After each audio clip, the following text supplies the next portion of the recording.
Hello, everyone. Welcome to another episode of Matters That Matter. I'm Simran and I'm in a conversation with my mentor, Susie Singh.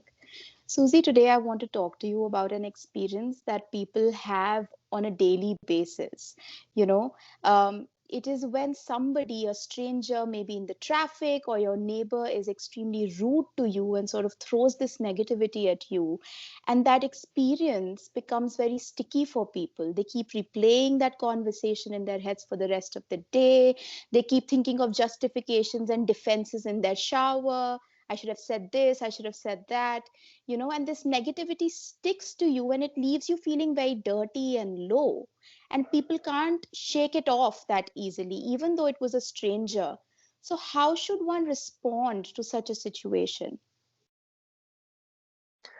I think this is a really important one, and all of us go through something like this. I think, if not daily, definitely a few times in a week.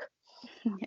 I think the first thing that we need to reflect upon is why do we have the expectation that others will be polite or kind to us? It is an Mm. expectation because people are going to be who they are, and people could be uh, angry people, or they could be nasty people, or they could be irritated people.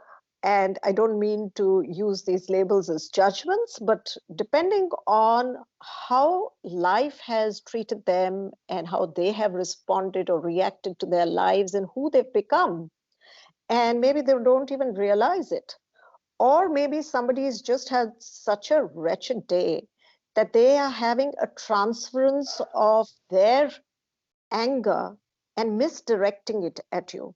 So either of those two cases could be possible. It could be someone's temperament to be like that, Mm. cynical, rude, or it could be just a case of transference of anger. But the question for ourselves is, isn't it a sense of entitlement to think that every person I'm going to meet is going to be sweet and polite and nice to me? Yeah. And I think if we can drop that expectation and meet people as they are, where they are, who they are, and then decide they're just being them, why am I letting that trouble me? Mm. And sometimes people might think if he's barking at me, I need to bark back at him. But the Mm. fact is, no, this is not a shouting match.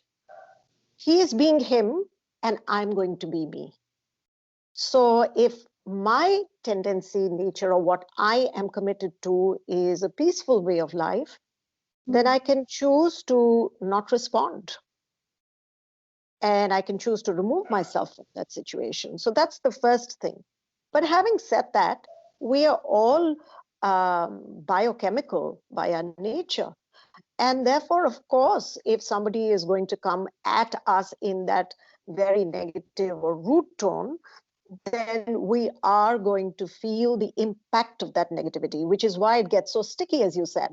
Mm. So when we find their voice, which is likely to be of a negative vibration if they're angry, ringing through our energetic field, the first thing that's going to happen to us is we're going to go into protection mode because we're feeling unsafe. We have been verbally attacked there. And our body, or the chemicals in our body, are preparing for fight, flight, or freeze. So Mm. we need to deal with that biochemical storm to start with. And some people, you might find that your body has gone numb, or you might find that your body is shaking or ringing, or you might feel a tremor running through your being, or you might find that if you're, if you come in and pick up a cup of coffee or tea, you might find that your hands are shaky. Mm. Now, that is the biochemical storm you're experiencing, or the feeling of being unsafe, or the feeling of being attacked. And it's very important for you to ground yourself immediately. So put both your feet on the ground and allow that movement to flow through your body into the earth from under your feet, and just try and still yourself. So become quiet, bring your attention to the breathing, feet on the ground, and now you're allowing that current and the energy to just go into the earth. Once the grounding is complete, then it is important to remind yourself. The third step is to remind yourself their behavior is mm, not a judgment of who you are. Now, very mm, often we start thinking that if somebody is being nasty to me, all of your negative impressions about yourself or self judgments are going to become active in that moment. Maybe I'm not a good person. That is why I've encountered this bad experience. Or maybe this person is rejecting me, or maybe this person is punishing me for something. Have I done something wrong? But we have to stop that conversation immediately and say, mm. this is not about me at all. This is not a reflection on me. This is not a judgment about me, because I know who I am Yeah. and I will choose to be who I am. This is that person's approach, and I'm not going to judge them or judge me. So I am choosing to drop it. Now, when we come to this, I'm choosing to drop it. And if we find that, we're spending most of our day thinking about that experience, or that experience is popping up repetitively into our mind, Yeah. uh, we have to now actively intercept it. And the most powerful way to intercept it is to start sending blessings to that person every time you have an image of that person, or you have that person's voice ringing through your field again. It's like you're on rewind mode. You just bless the person. And you'll find it's very interesting. The minute we start blessing the person, and it helps if you can actually feel your heart opening and expanding and blessing them, it kind of neutralizes the negativity that you may have absorbed in the process. Mm. And it that blessing, it just dissolves the kind of energetic cord that may have got formed, because it's a kind of power play. Yeah. Any interaction which involves a screaming, a shouting, an attack, there is a power cord that instantly gets developed, which is why you can often feel that your stomach writhing, or your hands and fists getting tight when somebody is speaking to you in a rude way. And it's important that blessing is going to just dissolve that energetic cord.